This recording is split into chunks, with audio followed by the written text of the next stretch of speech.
And thanks for having your cameras on, folks. Those of you Yeah, that can or are comfortable, it is nice to see your faces today. absolutely. Yeah, it helps build a sense of community, which is one of the things we'll talk about. Yeah. Before you And get there have started, been days I have not wanted to turn my camera on at all. So I also Yes. completely respect those that are like, nah, not today.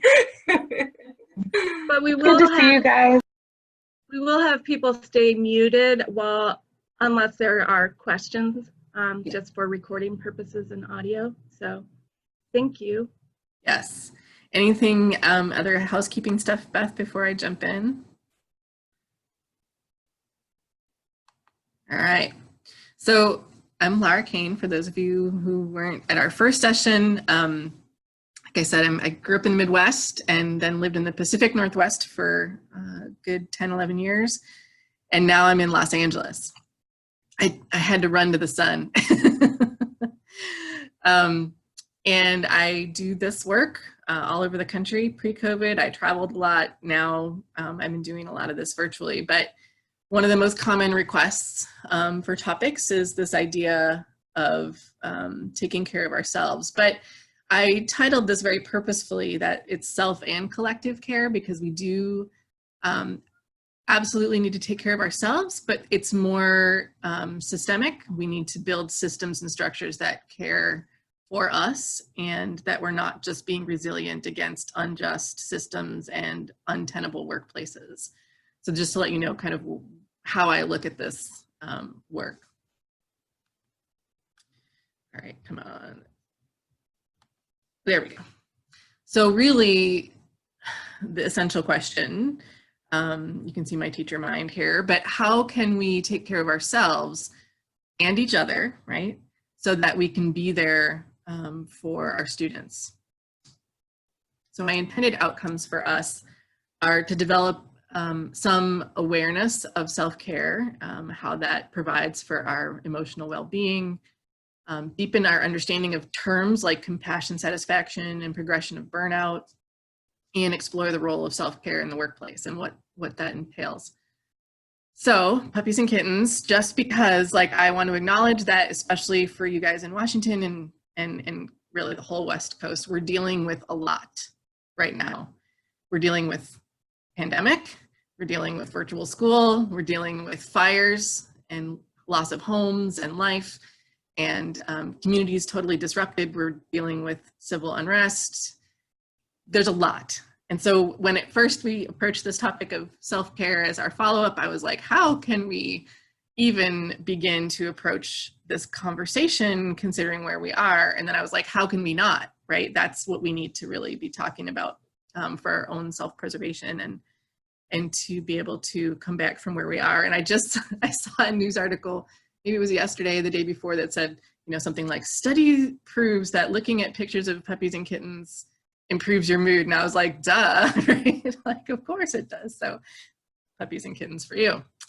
And also this feeling all the time, like, not only do I have a tab problem on my computer, I feel this way myself. Like I'm trying to hold a lot. And so learning how to practice self-care and regulation techniques is not something that we all know how to do intuitively. It becomes a reflective practice and something we have to learn and make a habit.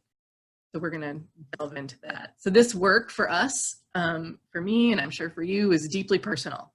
I became a teacher and I worked with youth for, you know, very personal reasons, and I put everything into it 120%, right? And a lot of people, I would say most of the people I've met, regardless of their role in a school, they've entered a caring and serving profession with that in mind. They give and they give and they give and they give, and it's very personal and they care deeply. There's me with all of our kids in Elma, some very old pictures. I see Marcy smiling, right? But self-care, epic fail, right? I had no idea. I didn't know about self-care. I didn't know that I was experiencing trauma from my students, vicarious trauma. I didn't know that I was supposed to find some kind of work-life balance. None of this conversation was ever provided to me in pre-service school, right? Sometimes social workers will get this training before, and counselors, but teachers never have, like from my experience, only now recently are starting to hear about these words. So it's important that we at least come from a common understanding. And so like when I heard those, you know, my brain exploded. I was like, what? I was supposed to take care of myself. What are you talking about?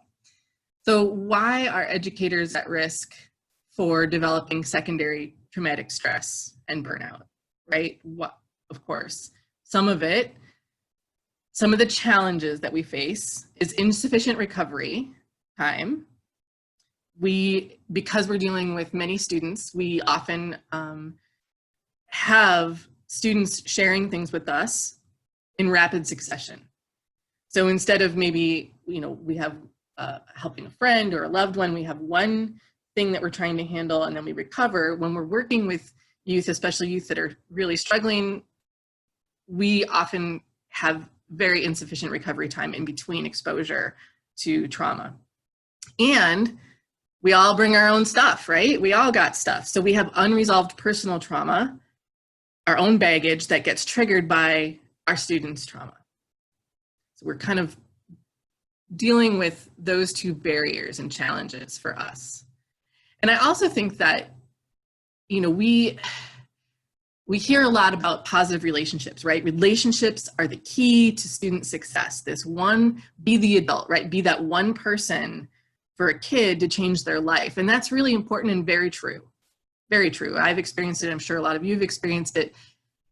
But that is a huge responsibility that can sometimes feel overwhelming to us, at least for me personally, right?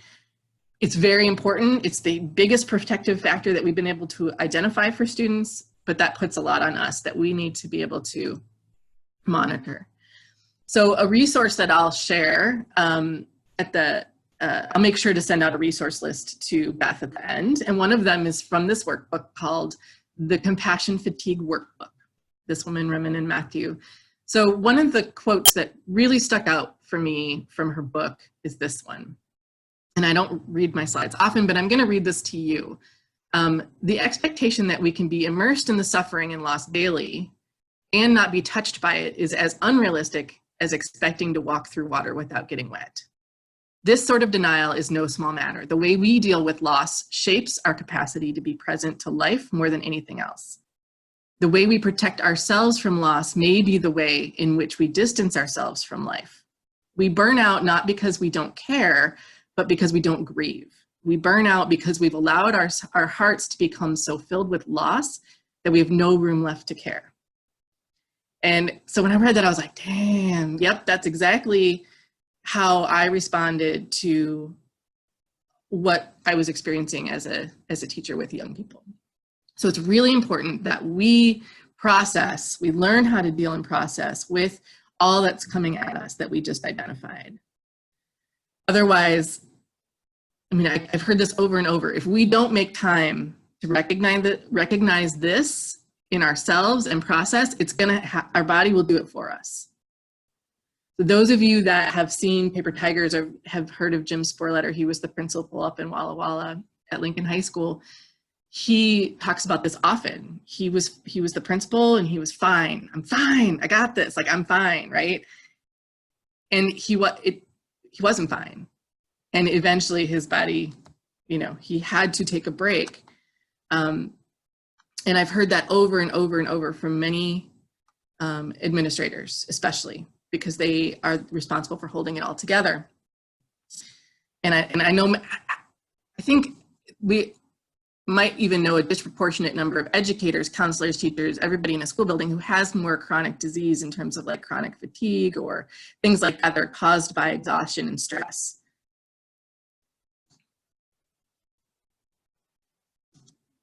So just to get ourselves grounded in some language. So secondary vicarious trauma, the natural consequent behaviors resulting from knowledge about a traumatizing event experienced by a significant other or someone you work with. It is the stress resulting from wanting to help a traumatized or suffering person. So we are vicariously experiencing their trauma.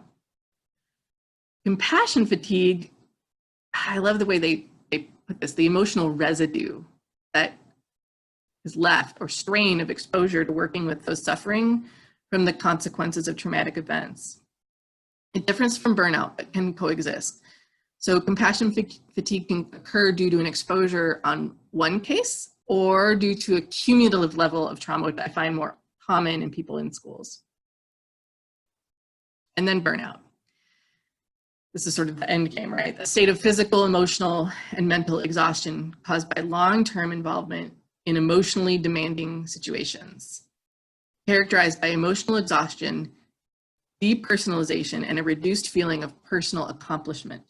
Burnout is a condition that begins gradually and becomes progressively worse. So if we don't intervene, if we don't take care of ourselves, this is sort of the continuum that people experience. But this is not inevitable, right? This is not writ.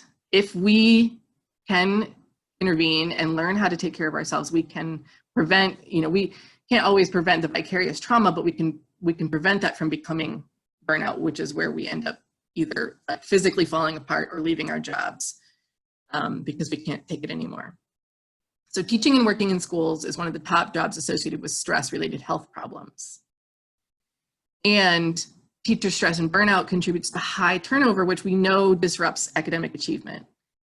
So it's really important that we address this, and traditional behavior management strategies. So when we talk about trauma-informed practices, are often ineffective.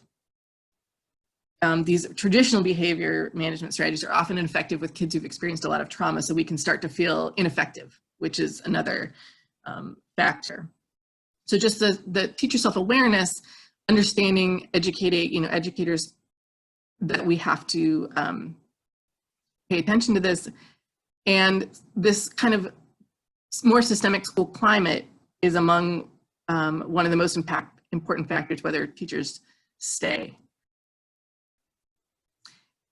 Within organizations, compassion fatigue and vicarious trauma can have a strong impact. People letting out what they're experiencing, right? If they're unresolved, they're taking it out on their coworkers in some of these various ways. This was a study that was done by the University of California at San Francisco. And I think people underestimate the relationships between the adults in the buildings and how important that is for student achievement and student resilience. Just like at home, students know when their parents are fighting, right? Students know when teachers in the building or all of the educators in the building don't get along. So, and like we already talked about, positive relationships with our students is good for us too, right? We get a lot out of that, and it's important to focus on that. So, I love Brene Brown, but I love that, if we think about the pillars of trauma-informed care, we want people to feel psychologically safe. If we want people to fully show up, we need to create a culture in which they feel safe psychologically and can be their whole selves at work. So what does this mean? There is no way that we can really be trauma-informed and work on these resilience practices without taking care of ourselves. We can't be there for them if our buckets are empty. And it's also beyond just something that we should attempt to do, right? The APA has said that at work, this is an ethical imperative that buildings prioritize, that workplaces prioritize this self-care. This is often a familiar symbol, right? Take care of yourself before taking care of others. So there's some different ways in which this can look. So this comes from kind of the self-care wheel. I'll show you an image of that, but there's different kinds of taking care of yourself. There's the most common that we think of, like exercise, eat well, get enough sleep, emotionally, talking about your feelings with a counselor or your friends, or journaling. Those come up most often, but they've also identified these other 4 ways, psychological self-care, so doing something, you know, reading or education, social self-care, making sure that we are creating feelings of belonging, and that's more challenging right now, obviously. But we'll talk about some of the creative ways that people have addressed this in our current context. Financial self-care, right? Are we spending and saving responsibly? And then spiritual self-care, however that looks for you. It can be nature, self-reflection. There's a lot of ways that we can express that. I found this because I felt like this was really helpful for me, because sometimes those ideas of self-care can feel overwhelming. Like, great, that's another thing I really suck at. And now I feel worse about myself because I'm not doing any of that well. And then I saw this and I was like, okay, boring self-care. Sometimes it's the small things that we do that really help us. And like the change, I'm like, I put clean sheets on my bed. Okay, that made me feel better today. You know, so sometimes it's the small things that we need to give ourselves credit for. And I really appreciated that when I found it. Okay, so then I came across this article from this woman, and I'm going to share some of the really big ahas I had, because I think that every time I do these workshops, especially in person, whether it's on self-care or trauma-informed practices, people come up to me afterwards and they're like, that's great. I want even more strategies. Like I want strategies, I want strategies, I want concrete, tell me what to do. And this was her experience. This woman only trains on self-care, and her experience was that no matter how many tips she gave, people were coming up to her asking for more concrete advice. And so for her, it was really this, she identified two kinds of self-care, and that what people are really looking for, she's like, you can Google self-care tips and get all the strategies you want. That's not really what they're asking me. So she identified the feel-good self-care as the kind that we most identify, right? Getting massage, hanging out with a friend, snuggling your dog, these things that kind of instantly make us feel better, at least for a short time. But what she's really talking about and what people are avoiding is this smart self-care. She calls it the sucky self-care, right? The kind that it's much more complex, but much more important for the long term. So thinking about healthy boundaries, vulnerability, how are we handling toxic relationships in our life, and how are we maybe numbing ourselves? So really identifying how are we doing with this more complex work with ourselves. And so when I read that in an article, I was like, yeah, that really resonates for me in what I'm hearing. So we're going to do, in a moment, we're going to do a quick breakout. And so really this was her point, which I want to emphasize. Like, we already know how to find strategies, and some of us already have some pretty clear strategies that we use. We go for a bike ride, you know, we know what we need to do. The real question is, what gets in the way of feeling authentically well for you? What is the barrier for you doing that smart self-care, the kind of like sucky self-care, right, that she calls it, the harder work? I'm going to put you into breakouts of 3. So if you don't know each other when you get there, please introduce yourselves to each other. And we're just going to spend a couple minutes, probably about 8 minutes or so, discussing this question.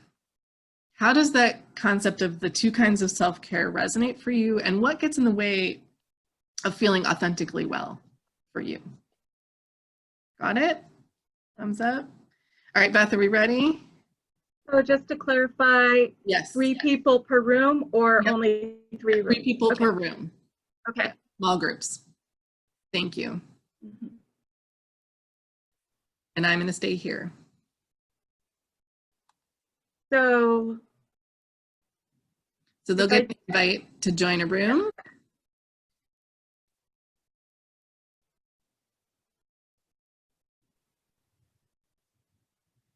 Okay, people are starting to move. Yep, I'm going to stop sharing the screen for a second. Okay, yep. And then,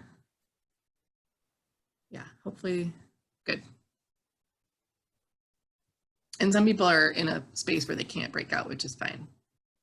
You can just see if anyone's like left in a room by themselves. Okay.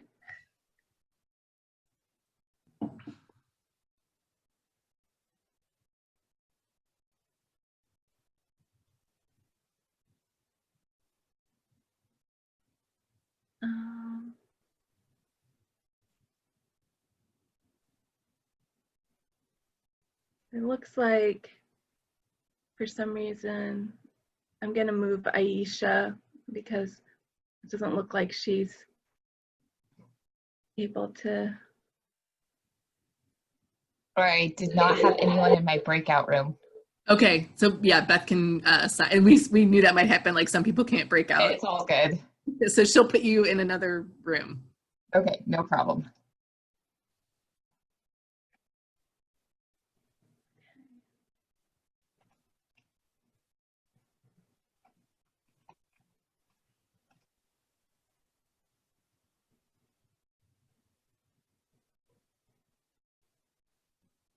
Did you get the invite, Erin? No. I can wait till next one too. It's okay. Unless you want to keep messing around and playing and see if you can figure it out. You don't see anything at the bottom of your screen that says join? Nope. Oh, now I can go. Wait, if I click on this, I can do it. Okay. Here we go.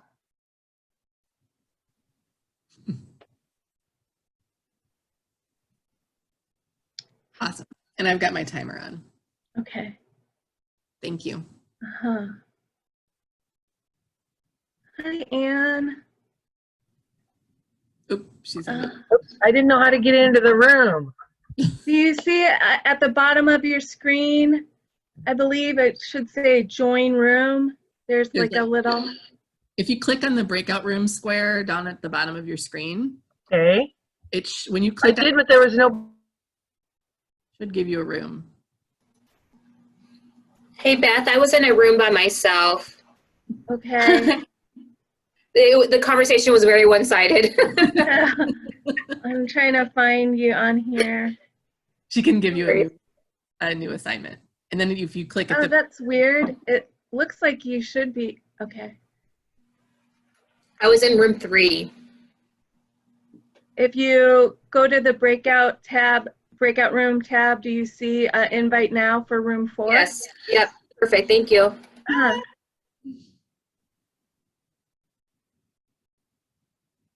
Okay, I think everybody's in except for Kelly, and I don't know that I don't think she has the capability. Yeah, that's fine.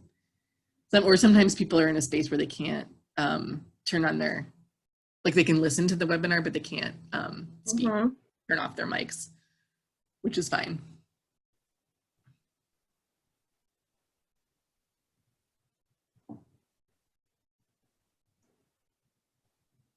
Heather, I'm not sure if you can hear us, but we broke out into small groups. Perfect. All right. Hey, for Gear Up West, do you think you would want to do this session as a breakout session? Sure.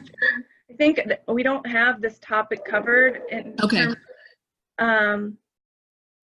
I know the list of stuff that I owe you today. One of the questions is what breakout did I want to do? This is fine. Yeah, absolutely. I wasn't thinking about it, but then once we started, I was thinking like I could see people definitely needing this. It's funny, this topic, you know, it's one of the reasons why like I don't teach and I do indirect service, because I always end up with secondary trauma. Yeah.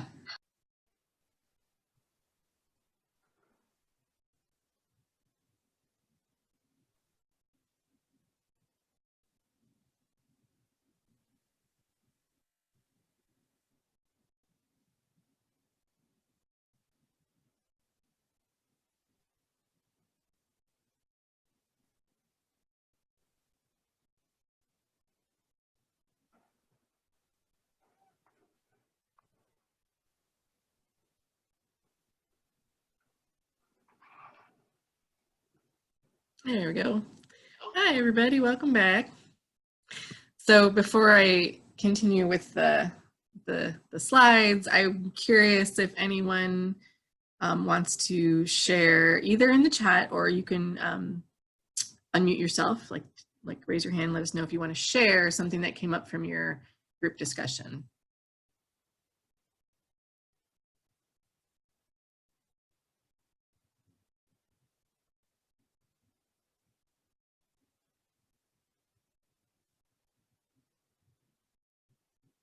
All right, well, we will have time to continue that. And yeah, feel free to put it in the chat. Yeah, Donna, knowing that you're not the only one. No, certainly not. We are all in this together. I appreciate that. Yeah, parenting while working at home. Yeah. I have two 16-year-olds, so I get that. All right. So feel free to keep putting those things in the chat, because we should have time in a few minutes to discuss what's in the chat.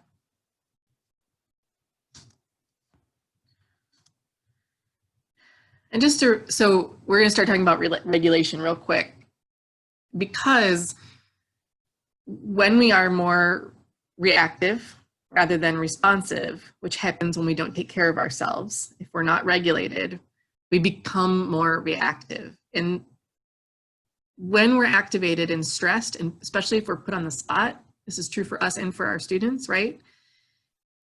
It happens for the most part without our permission. It pulls us away from our core values. We act in ways that we wouldn't otherwise, and often have remorse for later. We say something unkind, we walk out of the room, you know, we do things that are, the best way to put it, reactive, right? And then as we become more self-reflective, right, we know what this looks like for us. We all have an image in our mind of how we react. But it's a primal reaction that takes a lot of practice and awareness to become responsive and regulate ourselves, which is part of self-care. So we want to keep ourselves, when we say resilience, again, like I'll echo what I said in the beginning, we're not talking about grit or pulling yourself up through your bootstraps to, you know, fight systems that are untenable, or to be resilient against unjust systems or racism. We're not talking about that kind of resilience. We're talking about community healing, able to keep ourselves going and to keep in this regulated state. So our nervous system goes through this natural ebb and flow in the resilience zone. We do have some activation and good stress, and then we calm ourselves, and then we have some more good stress, and then we calm ourselves, and we go through this.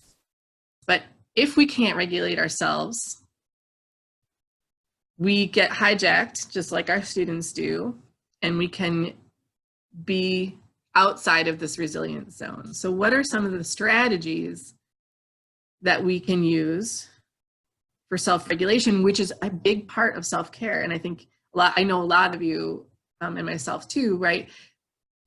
Exercise is a huge part of how I keep myself sane. Even if it's going for a walk, it doesn't have to be like incredibly vigorous exercise. But I'd like you to put in the chat some of the things that you do to keep yourself sane. What do you do to keep yourself regulated? And so for some people, it's yoga, meditation, it's the settling activities that they do. For some people, it's the activating activities, movement, exercise, stretching, bouncing, walking. And I can't emphasize enough how important laughing is and play. So right now, being cooped up together, right, or in my home, sometimes it's watching stand-up comedy on Netflix, right? Forcing myself to laugh until you cry, if you have to, right? That's also a release. But we have to be able to release the pent-up stress. Like I said in the beginning, think about all of the things that we, especially on the West Coast, are managing right now. It's too much.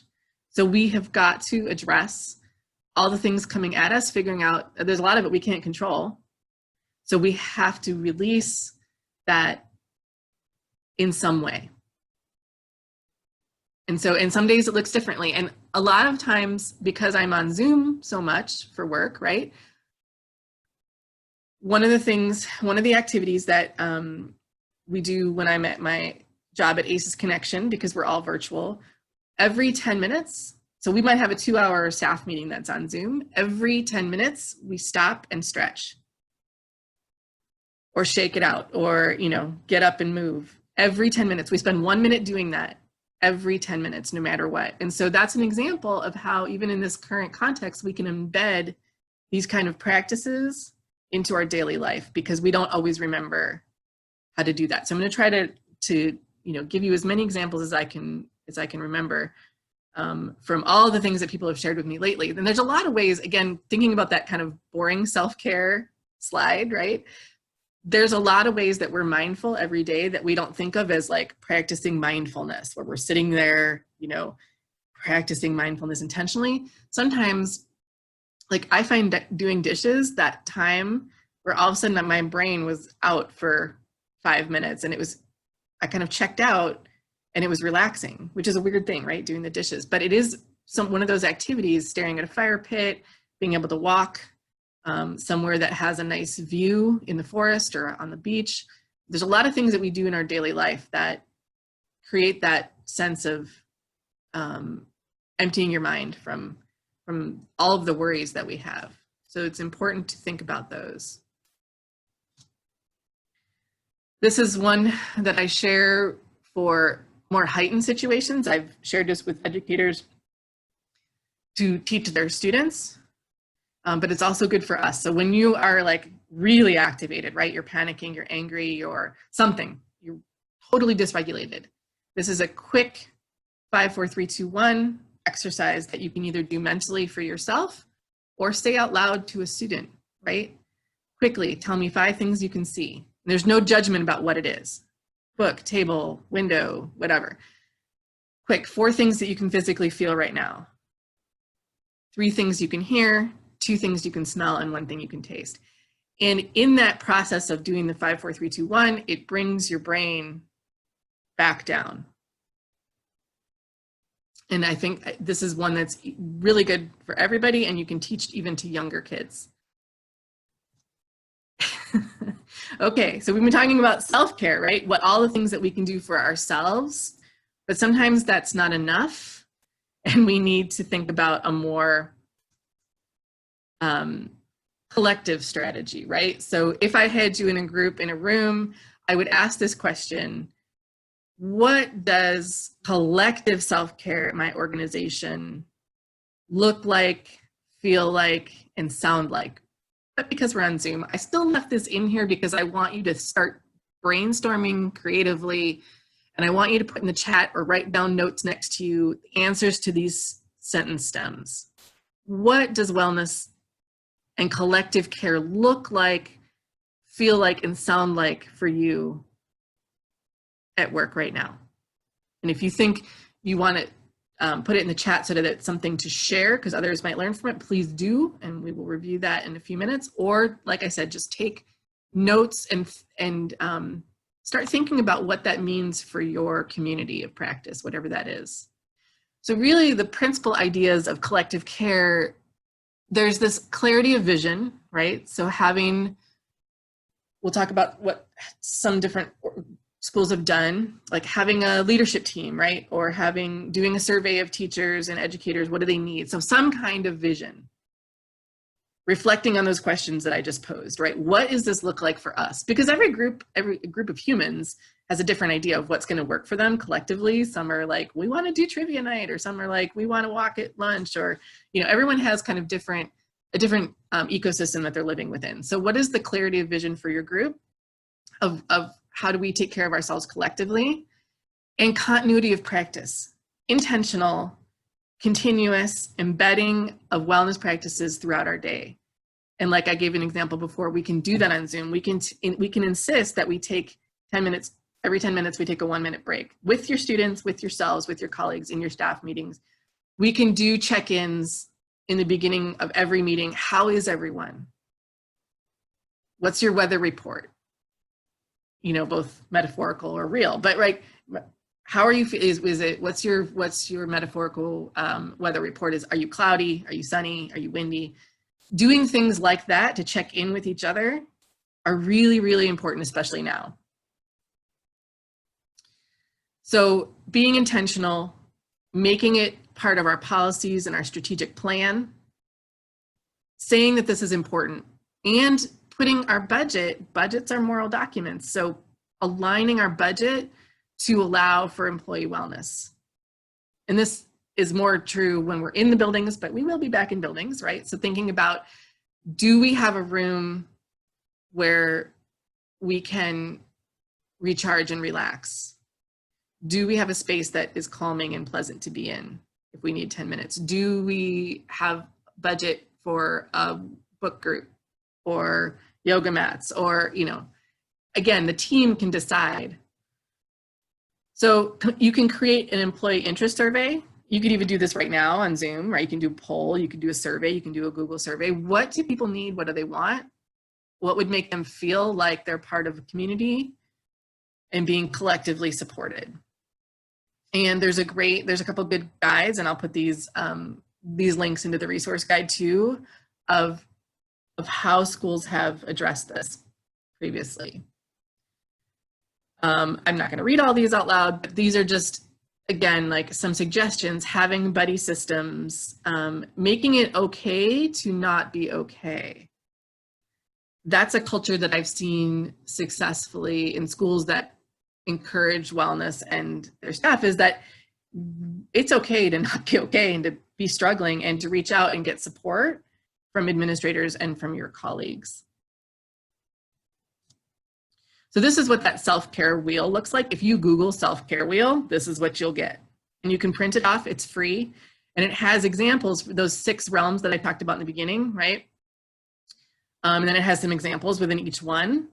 But the reason I'm bringing this up now is because one activity that you could do virtually, and I've seen schools do this really well, is using this self-care wheel. They have partners in compassion or check-in buddies, right? Everybody has a buddy, and they say, okay, over the next week, before we meet again, I'm going to pick one thing on this wheel that I'm going to commit to for myself. And then when they get back together, they check in with each other, this kind of gentle accountability, right? We're not like, you didn't do it, you know, and you're like, I suck. But if you didn't do what you said you would do over the past week, then it's a discussion about why. Do you need to pick a different activity? What got in your way? How can we support you in getting to that one thing that you said you'd do for yourself? So using this as a gentle check-in with each other, I think you can do this now virtually, and you can do this definitely when you're in person in the building. But I've seen this work very successfully, as long as it's done every time you get together. And that's, again, like when we prioritize our staff meetings, saying that we're going to spend 5 to 10 minutes every time we meet to check in with each other, that's a way that we are intentionally embedding it in our structures instead of just giving it lip service or saying we're too busy. We call that partners in compassion. Okay. Another one that came recently from a school, we were talking about how people achieve this virtually. They said they do a check-in, check-out with their colleagues via text every day, just like we do with kids, right? So they have a colleague and they text each other at the beginning of the day. How are you doing? What's your day starting like? And then at the end of every day, how was your day? What do you need? And they self-selected, but they made sure everybody was paired up. And I thought that was a great way to do that. Another school is doing Wellness Wednesdays. They'd always done this, and now they're doing it virtually. So they dedicated time for wellness activities together when they were in the building together, and they're attempting to continue this virtually, supporting each other every Wednesday, making sure they're checking in and spending time, committing to doing both a group activity virtually, sometimes playing a virtual game or having fun, right? Laughing with your colleagues, or checking in with each other about how they're doing the rest of the week. So I thought that was an interesting adaptation in our current times. Like I said, when we're in the buildings, one way to prioritize budgets having a space for teachers to relax is really, really, really important if possible. And sometimes people have gotten grants from like Target or from their local healthcare organization to build these out.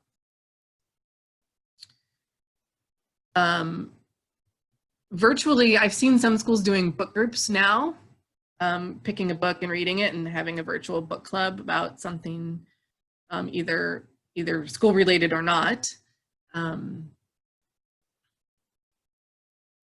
So there's some things that you can do going forward that we can start now that don't cost anything. And I'd be curious to hear in the chat what you think you might be able to do leaving here today to get the team that you work with to start thinking about this or to start embedding it as a collective endeavor. And Kaiser also put out this great guide to school employee wellness. I'll share the link in the resources in the follow-up email, along with the PowerPoint. You'll get the slides. I'm happy to share them. So I'm just gonna leave that up for a second, please, and then we're gonna review the chat together as a discussion because we've got a few minutes left, which is awesome. I'm gonna look at the chat really quick. I gotta back up really quick for a second.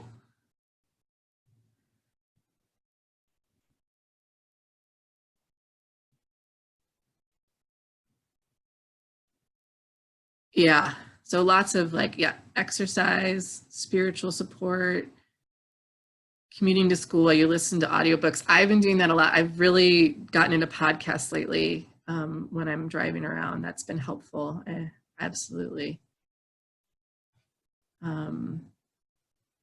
What I do miss though, living in LA, I really miss the forest that you guys have in Washington. I miss big trees right now, very much. Yeah, great suggestions for things that you're doing to take care of yourself. Fire pits, yeah, it's been kind of hot here, but I'm looking forward to that. I go to the beach, which that's one of the things I do love about living here. Is it's hot this week and I'm going swimming in the ocean.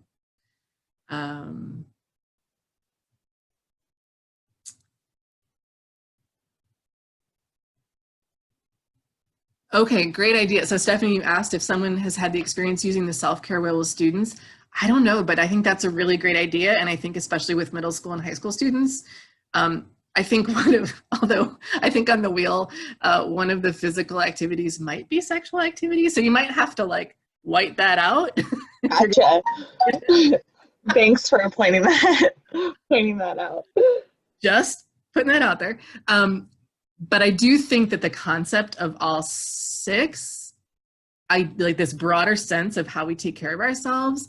I'm going to stop sharing my screen right now, is really important for them to start thinking about. Just like people have been asking me lately to try to find more resources to teach kids about ACEs and trauma and their brain, right? So this is the same idea that what we're learning, we're sharing with them. And I think that's really important. And yeah, the Wellness Wednesdays, yep. Yeah, so absolutely figure out a way to teach this idea about regulation and self-care with your students. My own teenagers are really sick of me talking to them all the time about, you're looking really activated. I think you need to regulate your body right now. They're like, Mom, stop. You're annoying. I'm like, but I can see it. I can see you right now. You're really upset. But I think that just the more language we can use with them about how our brains work, and I mean, I wish I knew this stuff. Like I said, I was a 26-year-old teacher with terrible boundaries and lots of love to give. And I had no idea, you know, if someone had taught me about this when I was in high school, never mind even pre-service, like I would have been so much better off. And I didn't learn any of this stuff until I was in like my mid-30s, you know, and that's why I had that picture of the brain exploding, because I was just like, oh man, you know, if only I had had exposure to some of this language, especially as a teenager, all of the ways that, you know, we are going to act out our stress in one way or the other, positive or negative. And, you know, we all had experiences, be either personally or with the students that we work with, they're acting out their stress one way or the other. So hopefully we can get it to be healthy, just like with ourselves too, for sure. So right now, because we still have good 5 minutes at least, I'd like to know what kind of questions you might have for me.